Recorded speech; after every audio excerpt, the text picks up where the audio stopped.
Hey, you are listening to the Victims and Villains podcast, a podcast extension of the nonprofit that educates and engages individuals on mental health awareness and suicide prevention through pop culture. My name is Captain Nostalgia, and on this episode, we are talking about the best movie ever, Josie and the Pussycats. The show starts now. Well, he looks at me with those innocent eyes, and he says it looks like you're wearing some kind of disguise. No, this is not That's High Praise, a Nicolas Cage podcast, though I am joined by the co-host of that, Mr. Micah Kimber, aka VH Zest. Hello everyone, it's going to be back on Victims and Villains. Yeah, man, it's good to have you back. The last time this was talking about, we've had you on for some weird things. Like, yeah, we went from like Killing Joke to like the remake of Valley Girl. That's right. Yeah. That was the last one. Killing Joke was years ago. Killing Joke was a couple years ago. And I think like my first actual episode was formatted really differently, and it was like even years before that. Yeah. It was, way back in the day. So we are talking about Josie and the Pussycats, and specifically the 2001 version. By the time you guys are hearing this episode is going to be celebrating 20 years since the movie has been hitting physical media. August 22nd, 2001 is when the movie hit on DVD and VHS, which is how we just got done watching it. I would also like to point out, being a VHS junkie, there are two copies that were produced on VHS that did a PG and a PG-13 rating for this movie. Yeah, I found that out like the hard way, because like I was like shopping online, and I'm like, all right, I need to get this movie on VHS, and I came across their like PG version, so like I googled it, and sure enough, yeah, you're right, like there is two different versions, because they tried to like really like kind of recoup all of the money that they lost when this film bombed theatrically, which I have no words for. So this is one of those movies that I think, and we're gonna talk more about it, is I don't think people were ready for this type of movie. Yeah, that's how I feel. We talked, it wasn't on podcast, but we talked about the movie Strangeland, and how it was like, it was taking a part of internet and film culture that was important and trying to put it out there before it became important. And yeah, this movie, its problem is its greatness. It is ahead of its time. I think too, to some extent, they were trying to like ride the high a little bit of She's All That, which was like really what put Rachel-Leigh-Cook out there. But this movie was a little bit more niche. It wasn't just a high school comedy that, everyone loves high school comedies. I mean, this movie kind of, in a way, co-stars somebody from The Breakfast Club, which is one of the greatest high school comedies there is, But this movie, I think, is probably a little bit more niche than people were ready for, Yeah, and it probably doesn't help your cause when you're taking literally such an obscure comic like Archie. Yeah, Archie, and then kind of a subsect of a obscure comic, Josie and the Pussycats. Yeah, and like we were talking about this before we got started watching the movie tonight, is I recently shared with you that I picked up American Splendor on VHS. Yep. And American Splendor, if you guys have never seen it, it's streaming on HBO Max. It's the film that kind of got me into the independent film scene, and it is also based on an independent comic called American Splendor, which it was incredibly a niche audience and incredibly a product of its time, that if you didn't know about it, chances are you've probably never seen or even heard of that movie. And I feel like it's the same exact way with Josie and the Pussycats. Josie and the Pussycats was estimated to have had a budget of $22 to $39 million. You want to guess how much it made when it's came to the box office? Half that. Ish. Absolutely. 14.9 million worldwide gross on that one. I can't. I mean, I want to tell you that I can't believe it, but there have been plenty of movies that they've just aged well, and they have even if they never recouped monetarily, what they did not have and garner in fans from their initial impression they have over time. And this is one of those movies.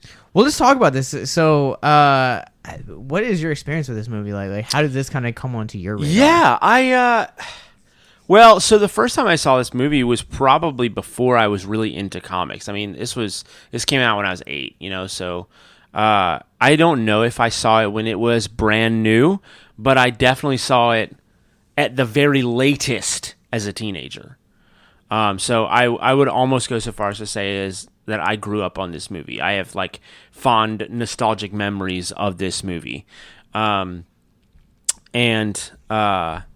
Especially being a kid who like around 11 or 12 years old started to want to be in a band. And like, when I was 12, I learned guitar and like that kind of thing. When I was a teenager, I started to try to write songs and stuff like that, especially being into like punk and pop punk music and being for whatever reason into redheads. This movie like, I mean, this movie was, really was right up my alley, even if a lot of the nuances of it I didn't understand until I had much more experience in music.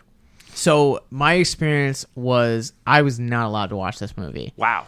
My parents were like... Hot take. So my parents did the same thing when Spice World came out. Okay. I was a huge Spice Girls fan. Sure. And my parents were like, you can't have any of the merchandise. You can't... Lo and behold, thank God for like flea markets, thrift stores, because I secretly acquired like a secret stash of like all that stuff and just hid it like within like dresser drawers. But this movie came at a time when I'm a little bit older than you. Yeah. Just to let the viewers know that. So I was 10 when this movie came out. Sure. And my grandmother was going through cancer. Wow. So right around this time, this movie hit physical media in August of 27, and this was kind of like really heavy during my grandmother's cycle. Sure. And so it was either like right before she died in October that I saw this for the first time, or this was like right around like shortly after she died. But like I saw this once and I was just immediately to this like point where I was like, I want everything that this movie has to offer. Yep. I instantly fell in love with this movie, and so much so that like Target at the time was actually doing like jewelry that you could buy. Yeah. And so I actually like bought, I knew it was girls and I rocked the crap out of it, but I bought this like super like sparkly bright pink Josie necklace. Yeah. And I was just rocking that with style. Like I had That's so good. the CD, the soundtrack for this. Like I was just like spinning it. Like I loved this movie. Yeah. And then I used to watch it all the time. Then I moved out, completely forgot about it, and came across it one day when early in Eric and I's marriage. And I was like, dear God, how have I gone this long without watching this movie? Yeah. And I've watched it a couple of times since, and I picked up this on VHS in April, and this is August. This is my third time watching this. Yeah. And I absolutely adore this film. I feel like you're right. Like this is just a film that like has just aged so gracefully. Yeah. But a large portion of that is just because of how much ahead of its time it was. Yeah. Yeah, it really like it. I think there's something in it for everybody, but especially for musicians. Like there's the people who like really understand the pop angle of things. They understand pop music, pop songwriting, that a lot of pop artists aren't really responsible for their own fame. That's actually very true. A lot of bigger pop singers don't write their own songs. All of the pop schematics and stuff. It's very different from rock. Very, very different. And and there's a bit of that in the movie. Like it really fleshes it out in kind of a different way, but also like, so if you're a pop person, you could really understand the movie from that angle. And in that, like, the industry in a large way is built by record companies and not by bands. However, if you are the, I believe like the code name they use for it in the movie is the Smells Like Teen Spirit crowd. If you are, if you're of probably more punk against the grain mindsets where you believe that like bands need to be who they are, regardless of, what the industry is asking of them, and you're shouting against the sellout crowd and all of that kind of thing. This movie absolutely addresses that too, and it addresses like the power of culture and of music for creating and being an influence, and for creating even propaganda, but also like the power and influence of music for just like being a voice for those who grew up feeling unheard. Yeah, and I feel like as an adult now, and like touring, and also like having friends that got signed and went through kind of like the mega records kind of experience with those labels, that I'm like, man, like I have such a more of like a divine like connection to this movie than I did before. Yes. And I feel like as an adult now, and having like adult money, and also like understanding consumerism a lot more, that really intensifies this film, and kind of like really what the filmmakers are trying to intentionally say. Yeah. That's, dude, you use the word intentionally. That is one thing. If I could praise this movie for anything above all else, above its casting, above the just multitudes of brand names or whatever, this movie is intentional. Very, very targeted and very intentional. And it's really easy to like laugh off some of the things that they do, or be like, oh my gosh, that was ridiculous, and just roll your eyes. But like the amount of scenes when they mention like, they just mention the comic book just directly, but in such a way that it's not like, they don't break the fourth wall. It's not kitschy. It's not anything. It's just like, the Wyatt character lists things at one point. He's like, yeah, music, comic books, movies, TV shows. And it's like, well, that's all the mediums that Josie and the Pussycats is like been in, been a part of. And just really, really amazing dialogue and scenes where it's just like, wow, this is so intentional. We'll kind of expand upon that intention as we go along, but let's talk sponsorships, because we both grew up on another movie from the 90s, Wayne's World. Absolutely. And Wayne's World has that iconic like making of fun of like sponsorships scene, where they just try to get like as many sponsorships in there as possible. So as we were watching this, I was trying to take notes of everyone, and the money montage was the only one that I couldn't actually get, because it was like rapid fire. Yeah. But some of them actually do make its way back in here. And so all of the sponsors, quote unquote, of this movie are Tide, Target, Krispy Kreme, Puma, Sobe, Pizza Hut, Coke, Vogue, Starbucks, Reebok, Puma. I said Puma twice, yeah. Yeah, it's in there. One free shoe.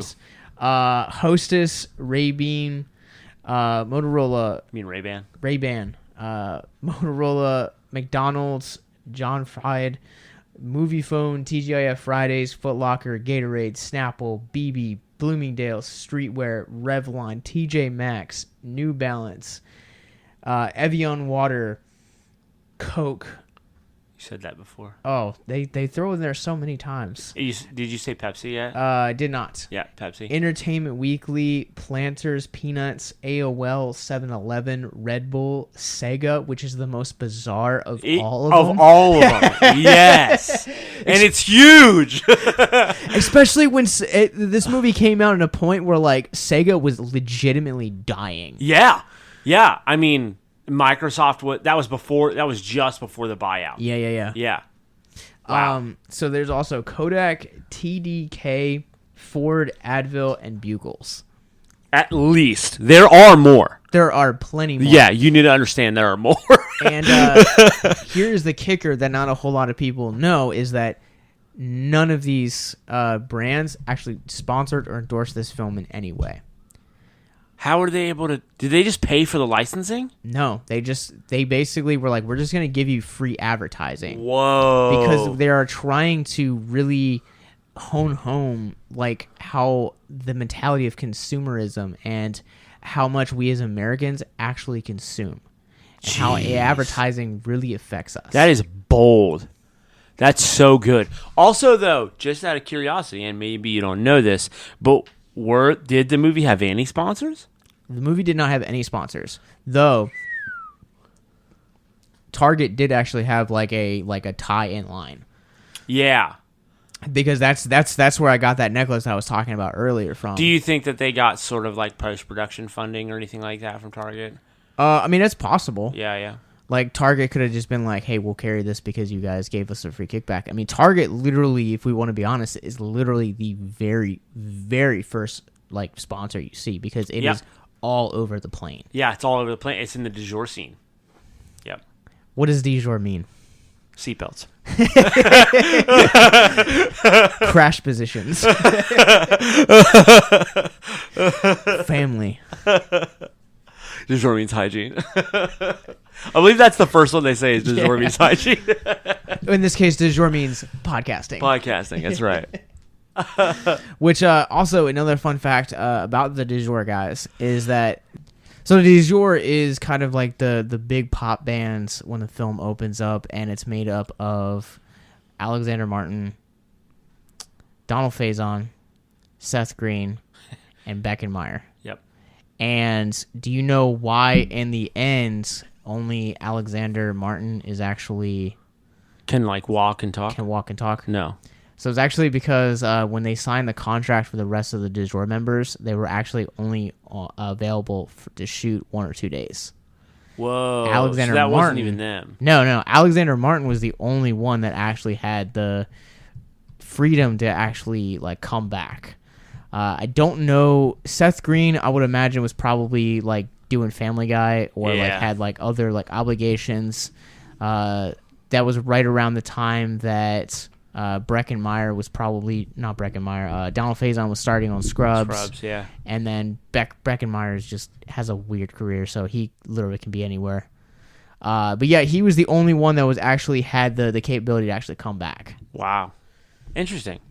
That's kind of cool. All right, so you want to jump into like meat and bones of this movie, or do you want to talk about trivia first? I like ending with trivia. All right.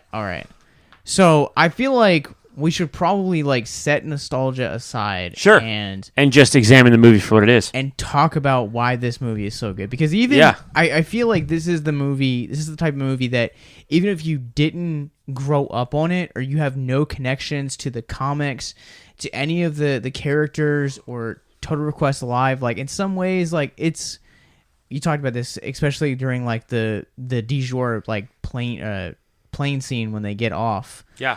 It's like a perfect like capsule of like how the music was in that time and just the insanity of it.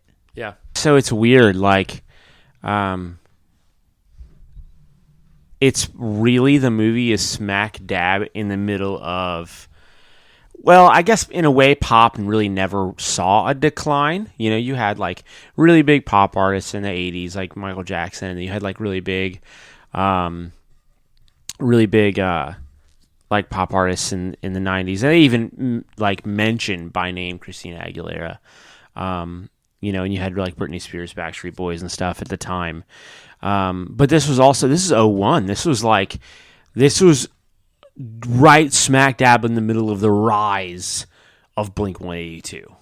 Blink-182, Total Request Live, like the that opening scene is like an homage to like the I Want It That Way video. Yeah, I really can't talk. I never watched TRL ever, so I really like nothing to say about that. That is I can comment on that. Okay. I literally watch TRL religiously. Wow, okay. It is the reason that I am a Tom Green fan. Okay. Like my sister and I we watched it all the time. So like I've seen all the videos that premiered on there. Like I had a ritual in the morning of waking up and actually watching music videos on MTV while I was like get ready for school. Like even on snow days, like I would watch MTV. Yeah. And so like a lot of like the camera angles, like a lot of the fisheye lens, like that is like so reminiscent of the times. Yeah, I mean even in the like what was it, All the Small Things music video? Yeah.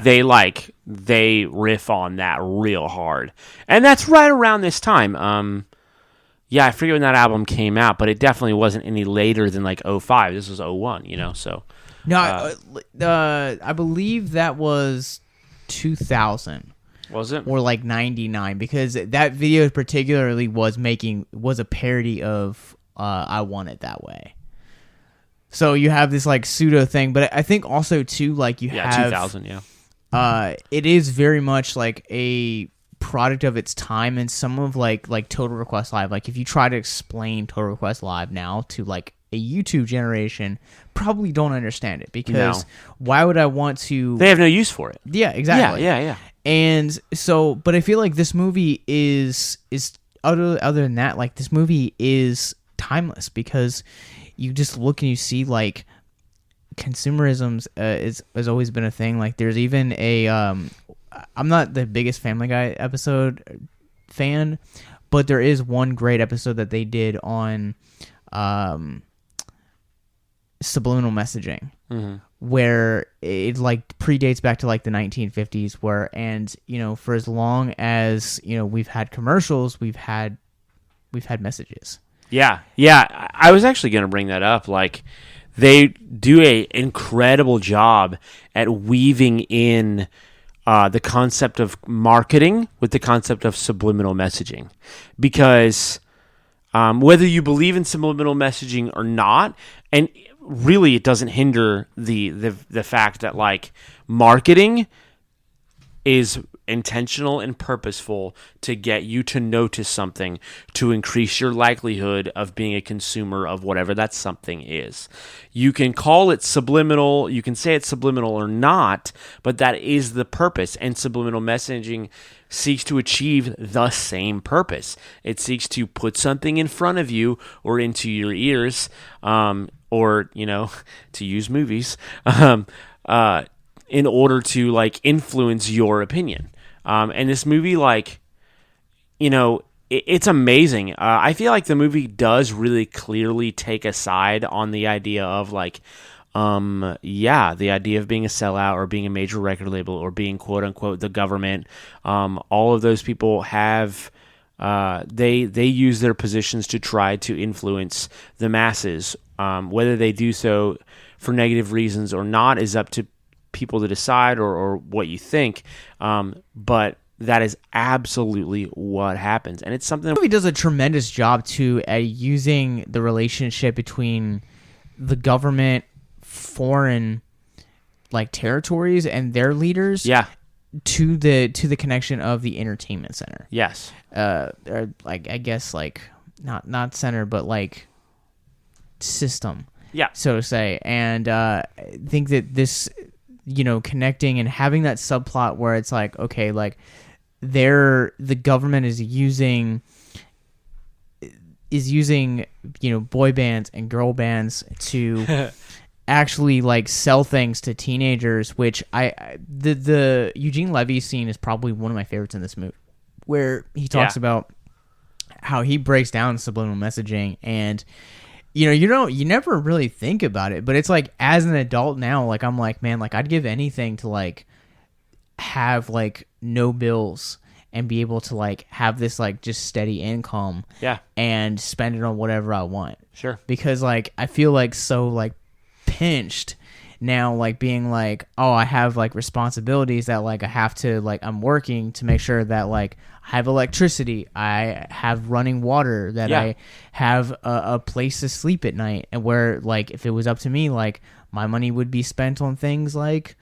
movies and traveling, and and this film like is like, hey, we're targeting specifically teenagers, and Eugene Levy's scene that breaks down, he's like the who don't have bills to pay, doesn't have to pay rent.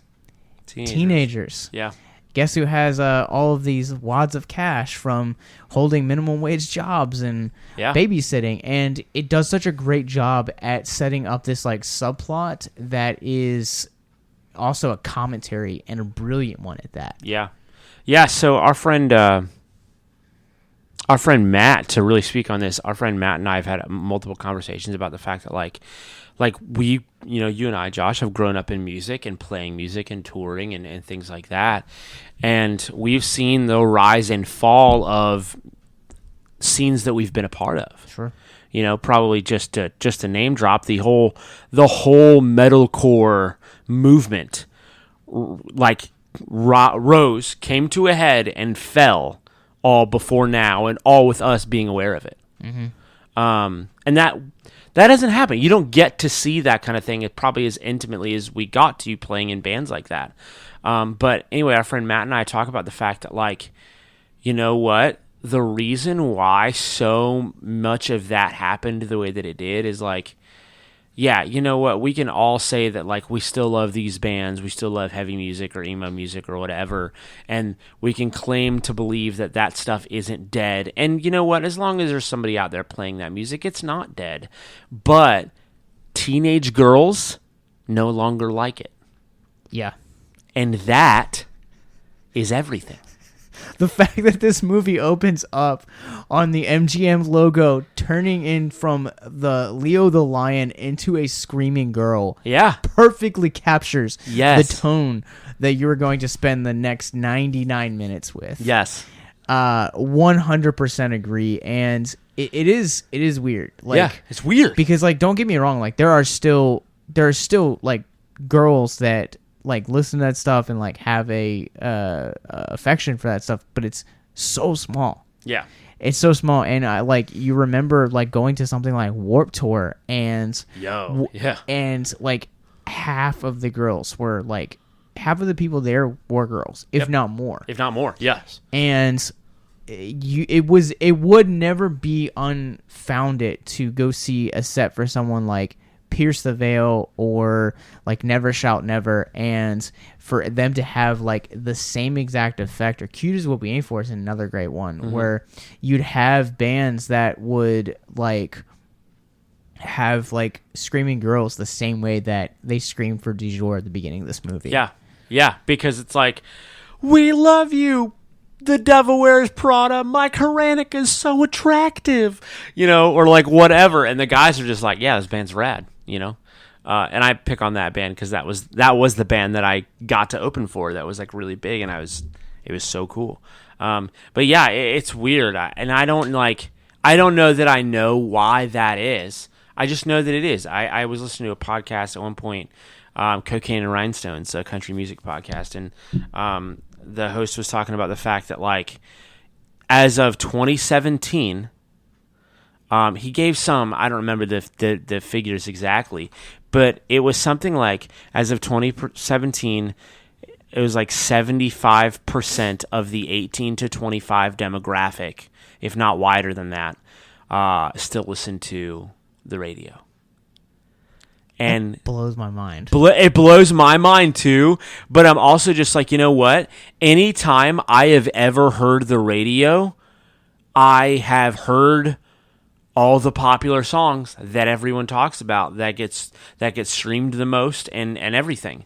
It's still so centric for whatever reason on the radio. Like, in a way, times have changed, but in a lot of ways, times kind of haven't changed. It's just the fact that, like, kids borrow cars and they they put the radio on, and whatever they hear is what they get and what they like or whatever, and that's probably way too big of an oversimplification, and I probably don't understand it, to the complexities that I could. But yeah, that figure blew my mind. Yeah. If you or someone you know is listening to this podcast right now and you're struggling with suicide, addiction, self-harm, or depression, we encourage you guys to please reach out. This is the heartbeat of why we do what we do. Suicide is currently the 10th leading cause of death in the United States, and as of this recording, there are 132 suicides that take place each and every day on American soil.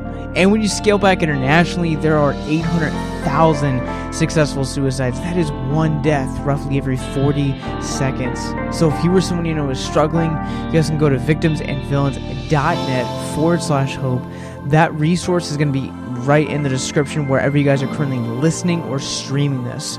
There you'll find resources that include the National Suicide Lifeline, which is 1-800-273-8255. You can also text HELP to 741-741. We also have a plethora of other resources, including churches, getting connected with counselors, LGBT resources like the Trevor Project, and also veteran hotline as well.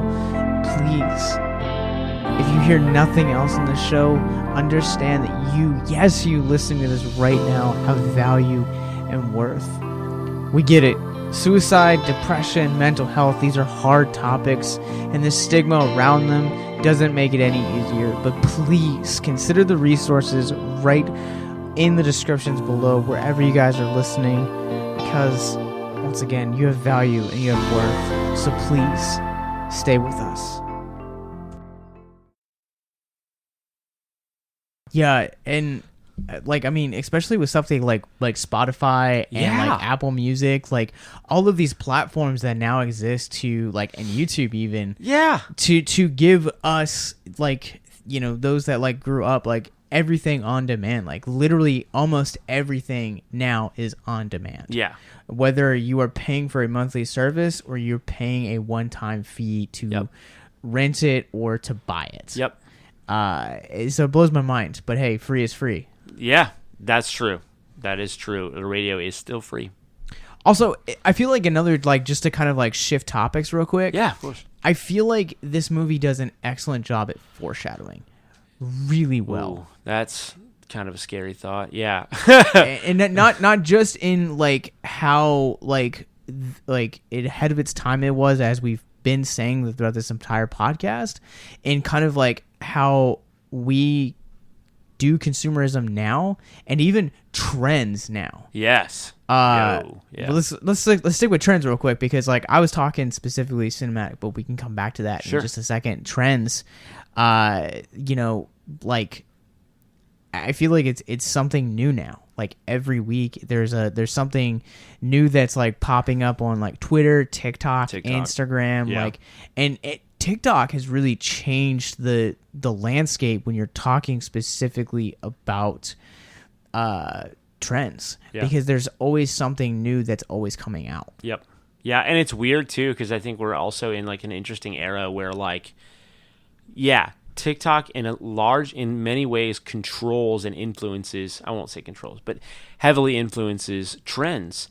But also, do you remember Vine? I do. Vine was in and of itself a trend. It was. And we don't think about things like that. I will never forget, and I'll always laugh at when Dwight Schrute in The Office says they'll kick themselves whenever this internet trend is over. That's so funny. But the internet itself has also shown that MySpace, trend. Vine, trend. All these things that generate trends are in and of themselves trends. And music is really interesting because and this movie coming out in 2001 is so important because you kind of get to see that was off of the 90s when everybody was accusing everybody else of becoming a sellout, and bands were signing to major labels that had just played punk venues forever, but it's this really interesting thing of even the music itself that creates the trend becomes the trend and ends. Also, one thing that I've learned specifically about TikTok as a platform is that the trends that exist all come from music. Yeah. It's all musical trends that come out of that platform. Yeah. Yeah, I mean, it's it's weird. There's somebody mentioned to me the other day about because I do like punk music, and I have and as such I do like punk fashion and punk trends outside of that. So I wear a lot of punk-esque clothing, I guess. And somebody, they were joking with me the other day, and they're like, Mike, I want to see you wear baggy Dickies shorts and Airwalks, which is just what kids wore in the 90s, punk kids wore in the 90s. That's what NoFX and Pennywise wore in the 90s. And it's really interesting because I think of that as like, oh yeah, that was a punk trend, but then it wasn't. It was a skateboarding trend. Yeah. It was a skateboarding trend, and because there's like, you have those, what are those, Venn diagrams, the concentric circles, like this was skateboarding, this was punk music, and that little sliver in between was Dickies and those freaking huge shoes and airwalks and stuff like that. Like, it's weird. I remember. I mean, like we talk about Warped Tour. It came from a skateboard company. Yeah. Dang, that's so true. Wow. Like, I mean, yeah, like crazy. So many of those like cultures like overlapped. Yeah. And it's also funny that like now a lot of like that skating is now a niche thing. It is. I mean, it didn't make it to the Olympics till this year. Yeah. Skateboarding. That's crazy. Yeah. and so you kind of see like you mentioned like how like trends, like we've seen so many live and die. Yeah. Like I kind of go back to that when you talk about trends in our generation, it feels almost like Dr. Manhattan looking at like as he puts it to Ozymandias in the end of the book. Yeah. I've seen events so small that they could have said to have never taken place. Yeah. And when you think about all the trends that we've seen and encountered in our lifetime, that's what it feels like. Yeah, it really does. It really does. I kind of just want to list off trends, but I'm not going to get into that rabbit hole because that we'd be here like forever. But like swatches or whatever. I don't know. I forgot about those. Exactly. Exactly. So maybe you guys let us know if you guys want to hear an episode on trends. Yeah, maybe we should just like do like a top 10 trends. Yeah, or just send us like trends that you remember that you doubt anyone else remembers. Ooh, better. That I want to see. Here's the kicker, though, is we're probably going to put this behind a paywall. So you guys could support us on Patreon at $5. And all of those, not only do you guys get to hear us talk about trends, but you guys also will get to help us get mental health resources into schools and conventions. Yes, that is... maybe we'll do like a 90s, it's like we'll do like a trendy photo shoot. We'll get like a bunch of like ridiculous memorabilia, and we'll do like decade-esque photo shoots. Yeah, we'll put it all behind the paywall. Turn our Patreon into an OnlyFans.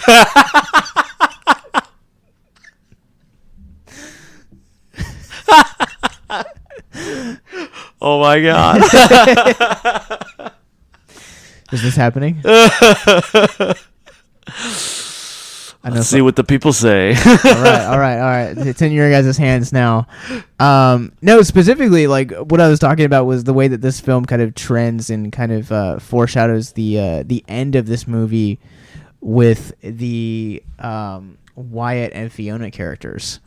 Where I remember the first time I watched this, like, and you kind of get that that twist of lisping Lisa. Yeah, lisping Lisa. And white ass Wally. Yeah. Yeah. First time I ever saw that, my jaw dropped. Like 10-year-old me is just like, what just happened? Yeah. Rewind. What? And so like even like now like watching that like this like I was taking notes. Like this film does a really good like foreshadowing. Like when they're in the Starbucks and he's trying to pitch them the idea of signing to Mega Records. They're in the bathroom and Melody's like, did anyone pay attention about like how he kept like folding his napkin like he doesn't have any real friends? Dude, that is some of the best. Those are some of the best lines in the movie because it's like. Melody is otherwise like just dumb as a box of rocks, but then those couple little lines are just like, wow, okay, you're actually really perceptive.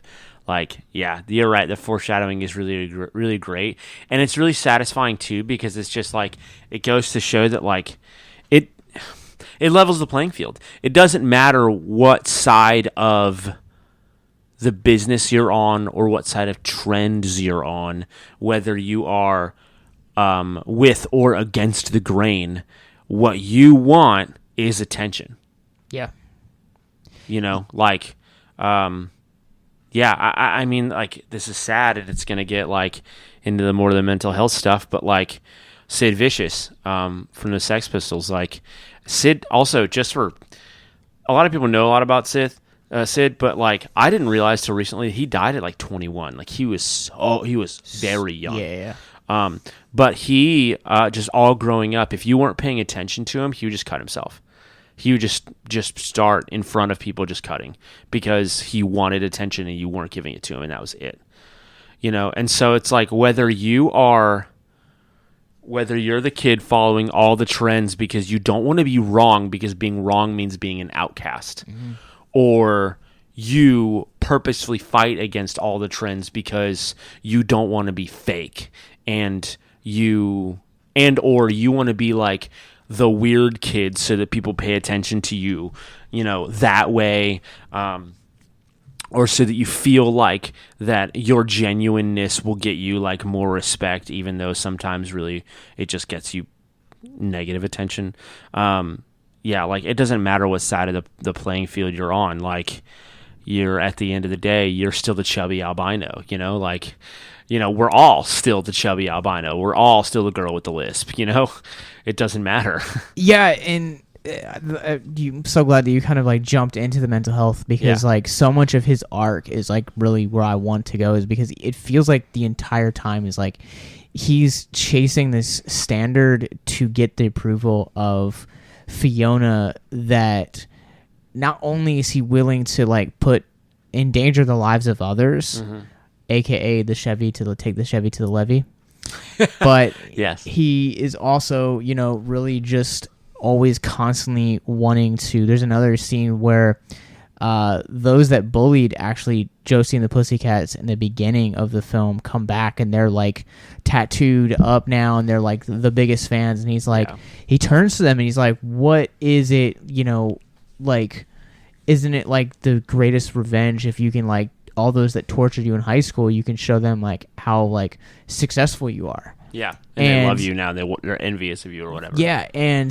then you kind of have this like moment where like he just kind of like pauses and just kind of like has like to like collect himself, because he almost feels like he's on this like borderline like emotional breakdown. Yep. And I was that kid in high school that like constantly like chased after trends. Yeah. Like I constantly, like when Air Force Ones were like a big thing, I was like, Mom, like I need a pair of these. My mom was like, I'm not laying down $100 for these shoes. Yeah. And like, so I had to like settle for like Reebok high tops that like looked like knockoff Air Force Ones. But yeah. You know, at the same time, like, when Reeboks are what you're settling for. Yeah. The 80s would be disappointed, Josh. Yeah, I know. But at the same time, like, it did so much damage on, like, my mental health and, like, how I interacted with people, because, like, I was always, like, placing myself on this, like, standard that I was never going to live up to. Right, yeah. And it wasn't until, like, I got older that, like, I understood that, like, there are some people that can like follow those trends because like their parents have money. I was never in like broke, but like I was always kind of like in that middle house where like my parents were like smart with money, and they're like, you know, we're not gonna just get you like a new pair of shoes just because it's the quote hot topic right now. Yeah. And now as an adult, like I love being the weirdo, and like I'm more comfortable in being that weird guy that like is okay talking about morbid things, but can also like get down and like actually talk about like things like mental health, suicide prevention, Jesus and Spice Girls, and you know the serious stuff that matters, like sex and mental health, and you know, all of these other things that people just seem to have a hard time kind of talking about. Yeah. It's very true. And I think that's kind of how, that's really like, that might be the best place to arrive at. It might be the best place to realize the way that you were, and to be conscious of the way that you are now, of being able to be like, all right, this is what I like, period. This is what I don't like, period. Trends or whatever, ultimately, like, it's cheesy and it's overstated, but like being yourself really is just that valuable. You just have to understand that like being yourself means saying yes regardless of who hears you and saying no regardless of who hears you. It's just about like not fearing the opinions of others when it comes to your genuine opinions.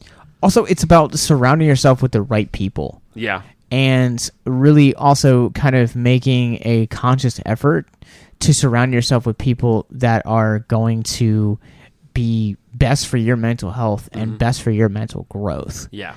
And I think there's one of the best like arcs that we have in this movie is the scene where they're in the Motorola plane and they're all kind of sitting around talking about the process of taking the bus pass picture. Yeah. And she's like, we're the only 3 people in all of Riverdale history that have a bus pass with 3 people in it. Yeah. And they go on talking about how like we're gonna be friends first and a band second, and we've both been in bands. Yeah. And that is groundbreaking. It is. Like, if you want a longevity to a working relationship, you need to be friends first. Yeah. And that's always been kind of like, as we continue to expand the staff of victims and villains, that's always been my vision is I want to be communal based first, mission based second. Yeah. Because I know that if the mission is going to succeed and drive and really reach people wholeheartedly for the sake of mental health and suicide prevention, you need to have that mentality of people feeling like their own mental health is valued and taken care of. Yeah. And then later in the film, you see Josie being brainwashed, and as she's kind of like surrounded herself with the Mega Records crowd, as we'll call them, you can kind of see like how toxic she really is. And then at the end, she realizes that like the best thing in order for her to succeed is going to keep surrounding herself with Valerie and Melody. Yeah. Yeah. Yeah, and Alan M. Alan 12? Adam 12. Yeah, you're so right. Because like really at the end of the day, like I can say all I want to till I'm blue in the face that everybody really just wants attention and affection, and that is true. But it doesn't change the fact that there are people who will not do the best things to get what they crave, and it's like it's so important and valuable to like realize who you're surrounding yourself with and surrounding yourself intentionally with people who care about you because because you exist, and not because like you make them feel some kind of way, or whatever. And Lisa's also another great example of her character just wanting to be loved and to be accepted. Yeah, absolutely. And we talked specifically about Wyatt and how he really wants to be accepted, and like how he's constantly longing for not only approval but that attention as well. Yeah. But also at the same time, you kind of have her to where like she just wants to be loved. Yep. And just be told that she's loved, because we see it in 2 key scenes. It's the one scene where you're seeing her at the big party and she is hanging out with the band and she's just trying to have girl talk and like kind of like have a lot of those things that it seems like we're led to believe like she missed out on because of her own childhood experience of being bullied. Yep. And those are all like normal things. Like I can't imagine my teenage years without hanging out with friends and staying the nights over other people's houses and vice versa. Absolutely. And I think Fiona is a great example of, like it goes back to that idea of like the right community, because like the Pussycats might not have been the right community for her, but she finds it in the end with Wally. Yep. Yeah. That's so funny. Kind of a redemption arc there for the bad guy. But yeah, you're so right. I think you're right. I think it's important to realize that, like, she missed formative experiences and years and things that we all kind of just really grow and learn from.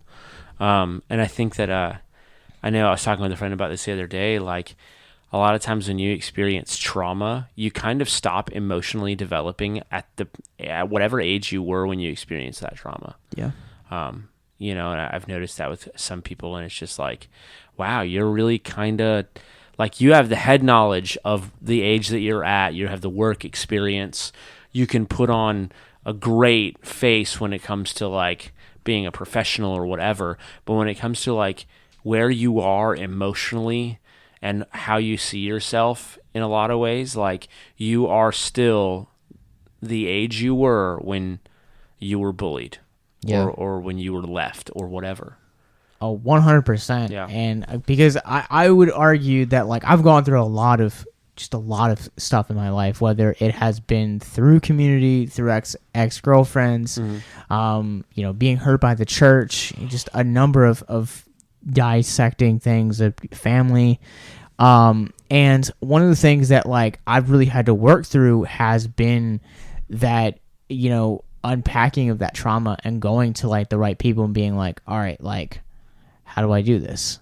And making sure that like I'm having the right conversations and making peace. And even if like I don't ever have anything to do with those people again, like, I'm working through it. Right. And trauma is one of those things that it's really hard to just kind of like slumber back into that nostalgia rather than face it. Yeah. And I have several friends that would rather slump into nostalgia than to kind of face the issues at hand. Yeah. And so that there are a few things that they're just like, I'm just going to stay here because I'm comfortable here. And it's like, if you ever want to see growth and you ever want to see victory on the other side, you have to do work through the trauma. Right.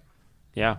That's so true. I think that's kind of, I mean, there's a danger to a lot of things, but that in particular is kind of the danger of nostalgia. Is just like, I'm going to stay back with the things that I know. I'm going to stay back in the past that I loved, because moving forward and healing and getting uncomfortable means facing trauma, means facing pain, means being active. Sometimes even just the idea of like facing our own passivity and like and our own lack of desire of putting intentional time and effort toward ourselves. You know, that's just, you got to overcome that. You just have to. You know, you're probably not going to do it alone, and that is just so valuable, you know. And I think that's something I used to feel a lot of times, just like, I don't want to work through these things. I don't want to stop looking back. I don't want to stop being in my comfort zones.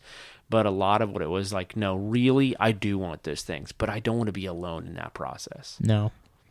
Yeah, and that's another thing too about trauma, is that it makes you feel so alone. Yeah. Because you get caught up a lot of those like depression mentalities where you're like, surely no one's ever felt the things that I felt. Surely no one's ever been here before. And the truth is that like trauma might look different from everybody, from person to person and experience to experience, but chances are is that, much like Loki, they are all variants of the same exact original source. Yeah. How would you guys like to help us get mental health resources into schools, conventions, and other events? Well, now you can. Simply go to patreon.com/victims and villains for as little as $1 a month. You guys can help us get mental health resources into current and upcoming generations, educate and break down stigma surrounding mental health, suicide, and depression. And you get exclusive content that you can't get anywhere else. And you guys can tell us which Nicolas Cage movie you want us to cover, and we'll do it. All it takes to get started is to go to patreon.com/victims and villains.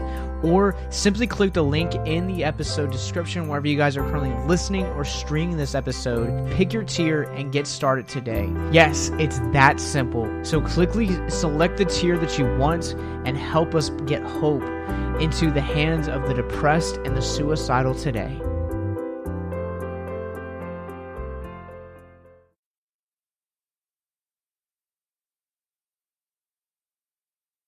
Hey everybody, this is Kelly Reynolds, and I'm the host of Boobies and Newbies, the podcast that asks novice romance readers to think outside the dick in a box. Join me for a new episode every Friday as we review romance novels with non-romance readers. From the sweet, loving fairy tale romances of the Highlands. Who cares about up against the wall by the fruit trees? Like, where's the dragon? Inside the belly of a dragon. To the naughty erotic threesomes with Navy SEALs. Sex was a 10. I mean, you cannot get any better than this book. Come on, you guys. Good. Really. We read it all. Check us out at Boobies Podcast on both Twitter and Instagram. Listen to previous episodes on any podcast streaming platform. You can also support Boobies and Newbies on patreon.com for lots of bonus boobie content and early episode releases. That's so good. You mentioned intentions earlier and how this film is so intentional. Yeah. And my wife did not grow up on this movie. Sure. And so a couple of weeks ago, I had just got a desire, I need to watch this movie again. Yeah. So she just happened to be in the room while I was watching it and not really paying attention. But one of the things that she pointed out is the way that this film comments on race. Mm-hmm. And I think that this film also, too, I just want to put a disclaimer, like we are two white guys. Yeah. Can't confer. So, just going to tread lightly here, but this film comments on race very intentionally, and we talked about this specifically when we were watching it, is with some of the scenes and how Val is treated. Yep. Throughout the course of this, and Rosario-Dawson, I feel like, just has such a standout performance because of the way that, like, absolutely, she's treated, but also like interacts and like just she's great all around. But I think this film just if you're not white in this world, this film does a great job at really being intentional to comment on. Yeah. Some of the humor probably doesn't age well along the lines of race. But yes, especially with Val's character, it's just like there's a scene where the Pussycats get handed two invitations, one for Josie and one for Melody, for like this party that Fiona, or Lisping Lisa, was hosting, and Val doesn't get one. And Wyatt's like, oh, well, yes, of course you should come. I mean, there's enough room or whatever. And he kind of just dismisses it. And you can tell, like, for pretty much the rest of the movie, she never dismisses it. That's where her character really starts to, like, begin to have questions. And there seems to be, that's where there's conflict beginning in the narrative with her character. And it's, you can see that, like, from then on, that her relationship with Josie is strained and kind of needs to be rebuilt, and but yeah, they're so intentional about that, and I would argue that her questioning begins earlier in the film when they're looking at the billboard for the first time. Oh yeah, you're right. And they are, 'cause she sees the name. She sees the name for one, and for two, right after that, she also gets ready to leave. She's left while the limo pulls away. Yeah, that's right. So, but yeah, this film, and there's another scene too where, like, Fiona is, like, introducing the concept of, like, what they're doing with subliminal messaging to, like, all the foreign governments, and she specifically, like, points out, like, the Chinese government, and, like, tries to, like, make, like, to your point about, like, the humor not aging that well. Yeah, that's one of those ones that has not aged well whatsoever.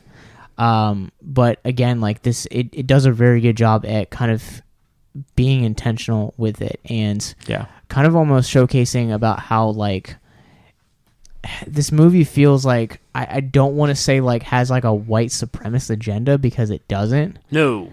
But it feels like very, like, the consumerist mentality, like when people are specifically like targeting their products, they're thinking of the majority. Yeah.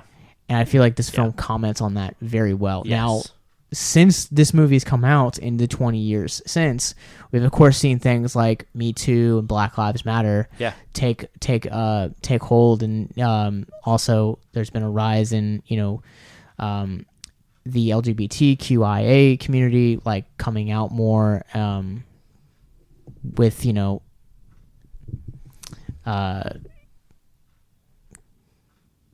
with that. Also, you also have a rise in the LGBT community that we're having media that's now comfortable focusing on having two gay men on screen together, or creating things that are creating products or ad campaigns that are specifically targeted to lesbians or even trans people. And we've also seen a shift with body positivity. Mm-hmm. And I feel like a large portion of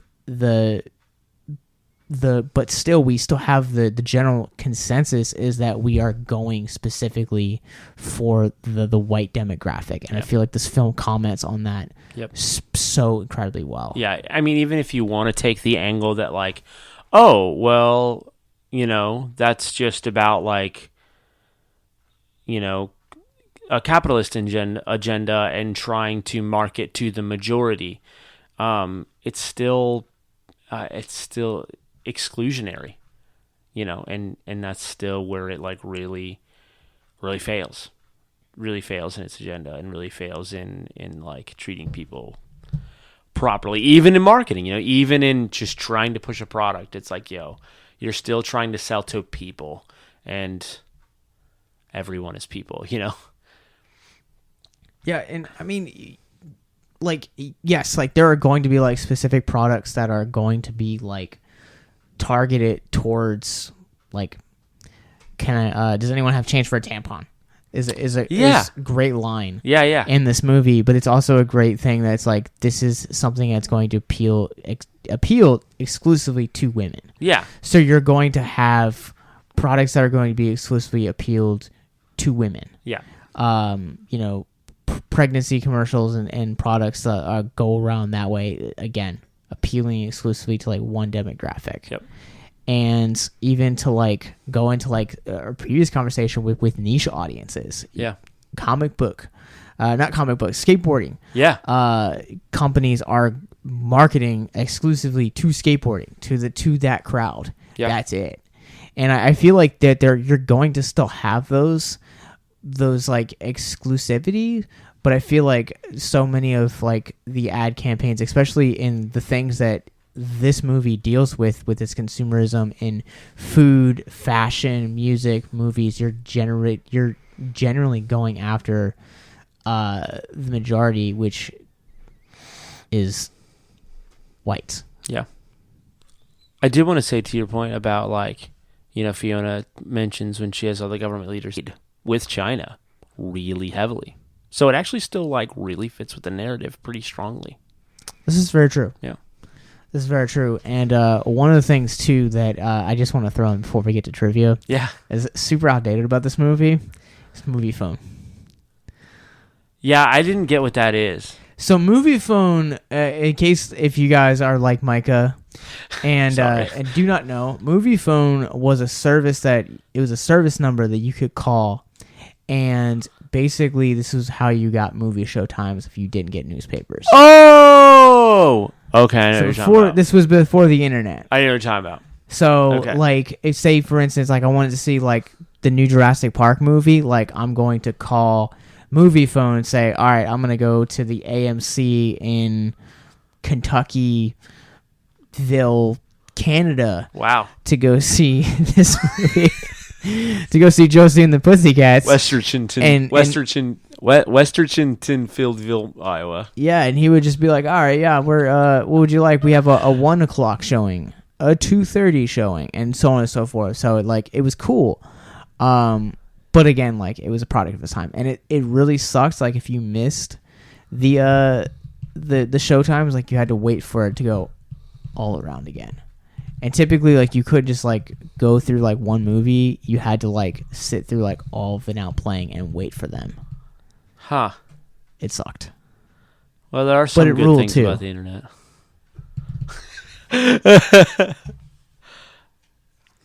Trivia. All right, let's talk about some trivia, Mr. VH Zest. What'd it do? All right, so obviously, we all know that the band that is actually singing the music that we're hearing from Josie and the Pussycats is not actually her. Right, it's not Rachel-Leigh-Cook and Rosario-Dawson. Yeah, it's actually Kay Hanley, who is the lead singer of the band Cleo. However, they did go to 2 weeks of band camp. Really? To learn how to play the instruments their characters used in order to look correct on screen. I was going to say, like, there's definitely parts where they're playing, and I'm like, this chord is not right. But they do look like, they don't look awkward. However, I will say there is one scene where they're doing pretending to be nice, and it bugs the mess out of me every time I watch this scene. The way that song opens up, it's like a vibrating on the strings. Yeah. And they're just playing power chords. Yeah. Like, I'm like, as a musician, I'm just like, I might not play anymore, but I know that's wrong. Yeah. Yeah. But I mean, to your point though, they don't look awkward, like, ever. They do look like they know how to hold their instruments, and especially like fake drumming's hard. Yeah. Fake drumming 100%. is very hard. 100%. And Tara-Reid looks like a freaking drummer in this movie. Yes. No questions. 100%. And I know we are not the hugest Tara-Reid fans, but No. we have to give her that. Like, Yes. She did a great job in this movie. Yes. The drum scenes are incredible. So you asked while we were watching this movie why they opted not to have any of, like, the Archie and, like, more familiar characters of Archie comics in here. I thought about it specifically because it was like Alan M., the sexiest guy in Riverdale, and I was like, yeah, you tell Jughead that. You see what he said. A large portion of this is because when so Can't Hardly Wait came out in 1998, and it was a huge hit. Sure. I guess it was like more of like a moderate hit for the writers and directors. And so you have one hit, and then, of course, you have... Sorry, Can't Hardly Wait, was the only other movie that the writers and directors did. Yes, yeah. And this movie bombed, so they've not done anything else, unfortunately, and it makes me so sad because they're so talented. Can't Hardly Wait's an incredible movie. But one of the things that they specifically did was they were, like, shopping around, like, what was going to be their next property, and they specifically were offered Josie and the Pussycats from Universal, and basically were like, look, we will do it, but we want to make it ours. Yeah. So Archie Comics actually had one thing that was in their contracts. Yeah. One stipulation was that Josie and the Pussycats had to be remain wholesome throughout the whole film. And the way that they compromised on what wholesome was going to be for this movie was a scene of them brushing their teeth. I don't even remember them brushing their teeth. I don't either. Which is strange. Because this is like one of like this was like such a huge factor in this movie. Wait a minute. So how did they compromise with a scene with brushing their teeth? Because that was kind of like what was considered like wholesome by Archie Comics standard. Because they had like good hygiene or whatever. Yeah. Mm-hmm. Oh, okay. I was gonna say, like, what about the honk sign? Oh, honk if you love pussy? Yeah. Obviously, that scene did not make it to the PG version. Yeah. So you'd mentioned this when during the montage scene of, I believe it's Pretending to Be Nice, where they're kind of like showing like how fast they're like zooming up the Billboard 100 chart. Yeah, they literally said it was like, this all happened in 1 week. Yeah. Yeah. So there's a scene where specifically where it says it's a Variety headline, and it says Drew Barrymore, Lucy Liu, Yeah, and Cameron Diaz are in talks to play the Pussycats. Charlie's Angels. And Charlie's Angels, which came out just the year before. Yeah. This was actually because Peter Treschner was the editor on this movie and Charlie's Angels. That's beautiful. How did this movie bomb? How in the world? There have been movies that were way more slack in writing and intentionality that did incredible and shouldn't have. I 100% agree with you, dude. And to bring it back to Can't Hardly Wait, I just noticed it on this rewatch. I've seen this film dozens of times, but the scene where Fiona takes the government agents down into kind of the layer of where they make everything happen, from fashion to slang to food. There's actually a sign that you can see. It says "Can't Hardly Wait." It was underrated. Incredible. You ready to find out what Dujour actually means? Yeah. Of the day. It's a French phrase. Du jour means of the day. Of the day. Does that have some sort of meaning? I don't know. In context? Okay. I think it just sounded cool, so that's what they were like. We're just gonna roll Du this. jour. Yeah. It does sound cool. I still have to listen to the 7-inch. Yeah. So for those of you guys that don't know, Mondo. we both got a. So Mondo released the Josie and the Pussycats 20-year vinyl this year. Yeah, 180 gram on hot violet vinyl. Beautiful record. It's gorgeous. Yeah, stunning. Yeah. And it's probably honestly one of my favorite, if not my favorite, vinyl purchase. Nice. Because not only do you get that, but you also get, as you said, the 7-inch with both Dujour songs, and there is just this all liner notes just filled with behind the scenes of how they crafted the music. Yeah, they interviewed the cast. So many people. Yeah. Also, Fountains of Wayne. One of the guys from Fountains of Wayne had a hand in actually writing a lot of the music for this movie. Okay, just for those who don't know, Fountains of Wayne wrote Stacy's mom. So originally, the character Fiona was envisioned to be fat when she was younger, and it was actually Parker Posey who played the character said that she should have a speech impediment. Why? I don't know. I mean, I think that you kind of fat is kind of a easier target to go for. I feel like if you're going to do stuff like that, hear me out. You see a lot more. Is it easier target? You see a lot more. Come on, man. That's not okay, Josh. All right. I'll edit that out.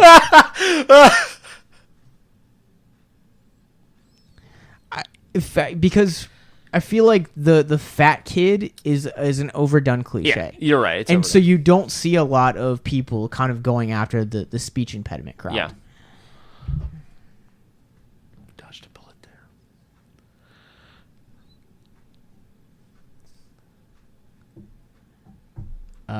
All right, so we're going to talk about signs of the time. Aaliyah was actually considered for the role of Valerie Brown in this. Aaliyah, Queen of the Damned. She was a huge pop star. Okay. Back in the early 2000s, which still blows my mind. Yikes. Speaking of Aaliyah, there is a scene similar. The film features a scene of the plane crash. Eerily enough, Aaliyah would die in a plane crash of August of 2001, 4 months after the film's theatrical release. That's not surprising. Edit that out. I shouldn't have said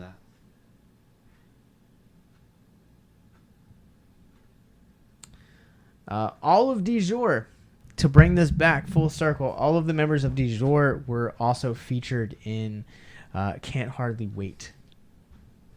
That's so cool. I love being able to see that. So there's a scene where all three of them are eating noodles. Do you know what the book Valerie is actually reading?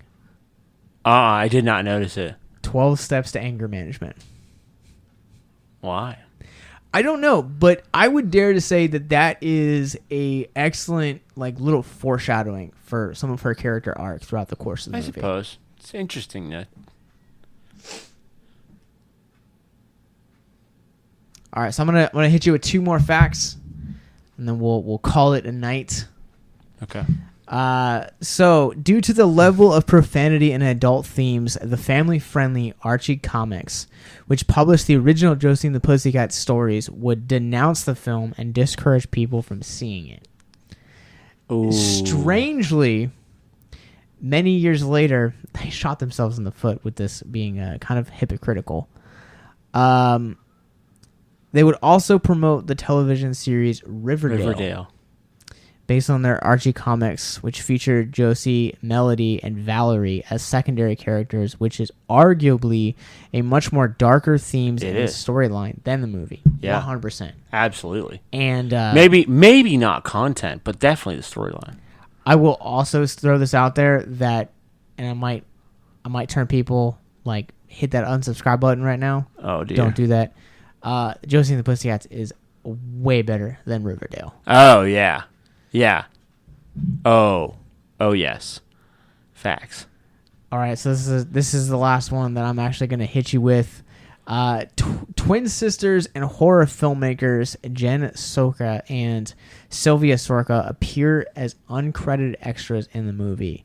This is where they met Catherine Isabel, whom they were a fan of and have collaborated since with on their other